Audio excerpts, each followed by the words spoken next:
শরীরকে অল্প মানে খুব সহজভাবে পুষ্টিকর উপাদান দেওয়ার একটা ভালো বুদ্ধি হচ্ছে কুসুম কুসুম গরম পানি। হ্যাঁ, এখানে আবার বলি কুসুম কুসুম গরম পানি আবার ওই ভাত খাওয়ার সময় এক হাতে ভাত এক হাতে হচ্ছে গরম পানি না। দিনের বেলায় শরীরটা একটু ম্যাচ ম্যাচ করে, ভালো লাগে না, একটু বোরিং ফিল হয়, এটা কার কার আছে? তাইলে ফলস নেগেটিভ চলে আসলো রেজাল্ট। রিপোর্ট বলতেছে বুঝতে পারতেছে না, কারণ প্রথমটায় একরকম পরেরটা ফিরে আরেক রকম। মানে প্রথমে বলতেছে ঘড়ি পুরা ঠিক আছে, পরের রিপোর্ট দেখা যাচ্ছে এটা কেমন হয়ে গেল তাইলে। আচ্ছা, এবার আমি একটা জিনিস বলি, আপনারা যারা এখানে আছেন শোনেন, এখানে যারা আছেন তাদের মধ্যে সকালে উঠে একদম সকালে আজকে মিনিমাম হাফ লিটার পানি খেয়েছেন কারা কারা? হাত উঁচু করেন তো। Half litre. বাকি যারা তারা কি 1 লিটার করে খাইছে নাকি? শোনেন, 1 নম্বরে বলছিলাম ঘুম, অক্সিজেন, তারপরে হচ্ছে পানি। এবং মেয়েরা যে পরিমাণ পড়াশোনা করে, পড়াশোনার গতি অনেক ভালো হবে যদি আল্লাহর রহমতে। এবং এটা ছেলেদের মধ্যে এখন আসছে, ছেলে মেয়ে বেশিরভাগ জনের সমস্যা আছে এরা ঠিকভাবে পানি খায় না। শোনেন, প্রত্যেক দিন একদম মর্নিংয়ে, আচ্ছা পানি খাওয়ার ক্ষেত্রে ফ্রিজের পানি খাইতে মজা লাগে কার কার? হাত উঁচু করেন তো। ফ্রিজের পানি, আচ্ছা শোনেন, স্টুডেন্ট যারা আছেন না, পানি কেমন তাপমাত্রার খাবেন এটারও ক্যালকুলেশন আছে। স্টুডেন্টের পানি খাইতে হবে আমাদের যে শরীরের তাপমাত্রা 37 ডিগ্রি সেলসিয়াস, গড়ে ধরি 36-37, এর থেকে 4 থেকে 8 ডিগ্রি সেলসিয়াস বেশি। তার মানে আপনি যে পানিটা খাবেন এইটা 40 থেকে 45 ডিগ্রি 50 ডিগ্রি সেলসিয়াস হলেও সমস্যা নেই। এই সব সময় কুসুম কুসুম গরম পানি। এইটা অনেকে বলে ভাই ঠান্ডার সময় তো ঠিক আছে। নো, ঠান্ডা গরম বছরের 12 মাস 365 দিন সব সময় কুসুম কুসুম গরম পানি। যে ভাই এটার লাভটা কি? শোনেন, সারা পৃথিবীতে সবচেয়ে বেশি বাসে এরকম একটা দেশ না জাপান? জাপানের লোক কিন্তু সবসময় কুসুম কুসুম গরম পানি খায়। আমরা কিন্তু এটা বুঝি না। কুসুম কুসুম গরম পানি। আপনি যদি ঠান্ডা পানি খান, ওই পানিটাকে শরীর গরম করতে গিয়ে বহু খরচপাতি হয়ে যায় এবং শরীরের জন্য এটা খুব চাপ। শরীর ওইটা সবচেয়ে শরীরের জন্য ভালো যেইটাতে সহজে শরীর হচ্ছে পুষ্টির জিনিসটা সহজে নিতে পারে। বুঝেন নাই?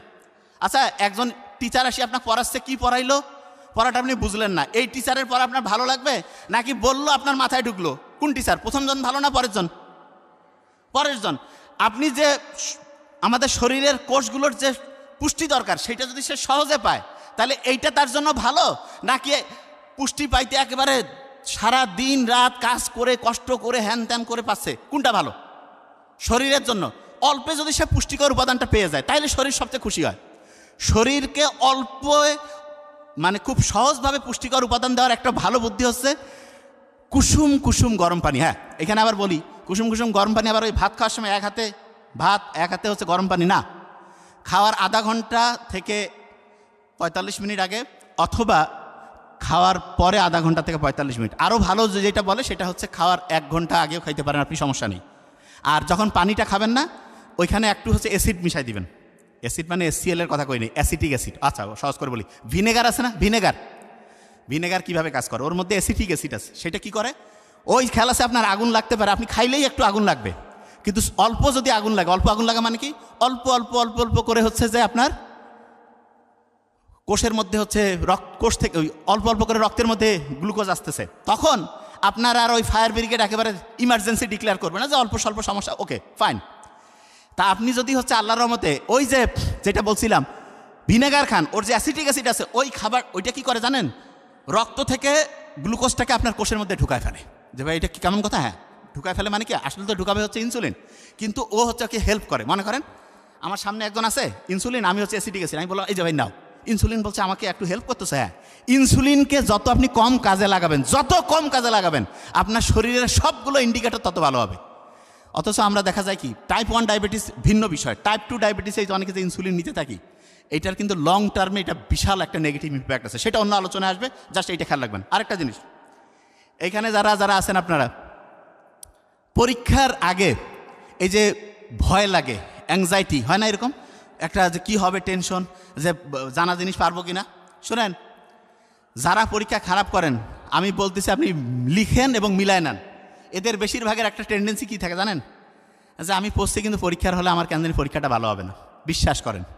আর যারা পরীক্ষা ভালো দেয় তারা পড়াশোনা যেরকমই করুক তার একটা এই চিন্তা ভাবনা থাকে যে আমি পরীক্ষায় ইনশাল্লাহ যেটা আসবে মোটামুটি ভালো বলতে পারবো, রেজাল্ট ভালো হবে। আপনি বলতে পারেন যে এটা কীভাবে মিলান, 100% মিলবে। হার্ভার্ড বিজনেস স্কুলে এগুলো নিয়ে গবেষণা হয়েছে যে কোন স্টুডেন্টটা পরীক্ষায় রেজাল্ট ভালো করে। দুই গ্রুপের সেম স্টুডেন্ট, সব বৈশিষ্ট্য সেম, দুইটা বৈশিষ্ট্য খালি চেঞ্জ করে দিয়েছে। কোন দুইটা? এক গ্রুপকে বলছে তোমরা চিন্তা করবো আমার পরীক্ষার রেজাল্ট ভালো হচ্ছে, আর এক গ্রুপকে বলছে যে তুমি চিন্তা করো তোমার পরীক্ষার রেজাল্ট খারাপ। যেই গ্রুপ চিন্তা করছে তার পরীক্ষার রেজাল্ট ভালো হচ্ছে, তারা 11 থেকে 14% নাম্বার বেশি পেয়েছে এক। আরেক গ্রুপকে বলছে যে তুমি কি করবা, সবসময় মনমরা হয়ে থাকবা, মন খারাপ, ভালো লাগে না। আর আরেক গ্রুপে বলছে তুমি সবসময় হাসি খুশি থাকবা। যেই গ্রুপ হাসি খুশি ছিল প্রত্যেকটা স্টুডেন্ট নাম্বার বেশি পেয়েছে। তাহলে আমরা যদি পরীক্ষায় ভালো রেজাল্ট করতে চাই, বেশি পরিমাণ হাসি খুশি থাকি, তাহলে এটা আমাদের জন্য ভালো না খারাপ? হ্যাঁ, বিশ্বাস হয় না তো, কারণ ফ্রি টাকা ছাড়া হাসি খুশি থাকবো। অনেকে কয় না ভাব নিয়েও থাকবো, একদম মেজাজ গরম। নো, শোনেন, আপনি যদি হাসি খুশি থাকেন অসাধারণ রেজাল্ট করতে পারবেন, হাসি খুশি থাকলে সেরা স্টুডেন্ট হতে পারবেন। আর লাস্ট কথা, যারা মেয়েরা আছেন, মেয়ে ডক্টর, বলি আগে, আপনারা যখন মা হবেন তখন বাচ্চাকে যে ফর্মুলা মিল্ক, ফর্মুলা ফুড আছেন না, বলি আগে জিনিসটা শুনলে অবাক হবেন। ফর্মুলা মিল্কের মধ্যে যে উপাদানগুলো থাকে সেগুলো আয়রনের যে অ্যাবজর্পশন সেটা কমায় দেয়, আয়রনের অ্যাবজর্পশনের মধ্যে সমস্যা তৈরি করে। এবং এই কারণে হয় কি জানেন, বাচ্চা কান্নাকাটি করতেছে, পেটের মধ্যে গ্যাস, বাচ্চা রোগ প্রতিরোধ ক্ষমতা কম, এগুলো সবগুলোর 99% মূল কারণ হচ্ছে বাচ্চা ঠিকভাবে হচ্ছে যে মায়ের দুধ পাচ্ছে না। এই জন্য প্রত্যেক হচ্ছে যে যারা মা আছেন, ডক্টর হবেন, আপনারা তো ভালো জানেন, ভুলেও কোম্পানির যত দামি কোম্পানি হোক, বিশ্বাস করেন ওটা জিরো, কিছুই না। এই কাজগুলো মেনটেন করবেন। এবং লাস্ট, ব্রেইনের 1 নাম্বার খাবার ঘুম। তাহলে কয় ঘন্টা ঘুমাবো দৈনিক? 7 ঘন্টা। 7 ঘন্টা। আর পরীক্ষা যত আগায় আসবে ঘুমের পরিমাণ তত বাড়বে। এবং প্রত্যেক স্টুডেন্টকে বলবো, পরীক্ষা যত আগায় আসবে তত বেশি পরিমাণ বুক ভরে শ্বাস নিব, শ্বাস ছাড়বো। এই নিয়মগুলো যদি মেনটেন করি ইনশাল্লাহ অসাধারণ কিছু হবে। সারা বাংলাদেশে যত স্টুডেন্ট আছে তার মধ্যে রোদে সবচেয়ে কম ঘুরে, আমার যেটা ধারণা, মেডিকেলের স্টুডেন্ট। রোদে কম ঘুরে মেডিকেলের স্টুডেন্ট। কি কারণে? সারাদিন ক্লাস, এখানে কি রোদ ঢুকে? বুদ্ধি নেই তো। আচ্ছা, স্পেশালি আচ্ছা এরকম কোনো কিছু, মানে এই অডিটোরিয়াম এগুলোতে তো ঢুকার ব্যবস্থা নেই, নর্মালি থাকবে না। রোদে মেডিকেলের স্টুডেন্ট কম ঢুকে। এবং যত বড় অফিসার, যত বড় হাই লেভেলের অফিসিয়াল, তারা কিন্তু রোদে কম যায়। তা মনে করতেছে এসি রুমে আসি, রোদে কম যাচ্ছে, এটা তো ভালো। শোনেন, আল্লাহ ওইটা বানাইছে। আমি গতকালকে রাস্তা দিয়ে আসতেছিলাম, অসাধারণ রোড যশোরের, খোঁচর মোচর করতেছে। তা আমাকে ওই যে, আমি তো সিএনজিতে আসতেছি, ওই না ইজি বাইক নাকি নাম, চাচা বলতেছে যে আল্লাহর লাইট, মানে রাত হয়েছে তো, আর মানসির লাইট। আমি বললাম অসাধারণ তো, আল্লাহ লাইট বানাইছে হচ্ছে সূর্য দিয়া, ঠিক না? ও প্রতি মুহূর্তে প্রায় 600 মিলিয়ন টন জ্বালানি ব্যবহার করে, এবং এমন মেকানিজম করছে রিসাইকেল। কেউ কি বলছে ফোন দিয়া যে ভাই সূর্যের আজকে জ্বালানি তো কম, শর্ট পড়ছে, একটু পাঠায় দেন, নাহলে কিন্তু আলো হবে না। ফোন দেওয়ার সুযোগ আছে। 450 কোটি বছর ধরে দিচ্ছে, আরও 450 কোটি বছর দিবে, দুনিয়া শেষ হয়ে যাবে, আল্লাহ যেটা বলছে। কিন্তু দেখা যাবে যে ওর কাজ চলতেইছে।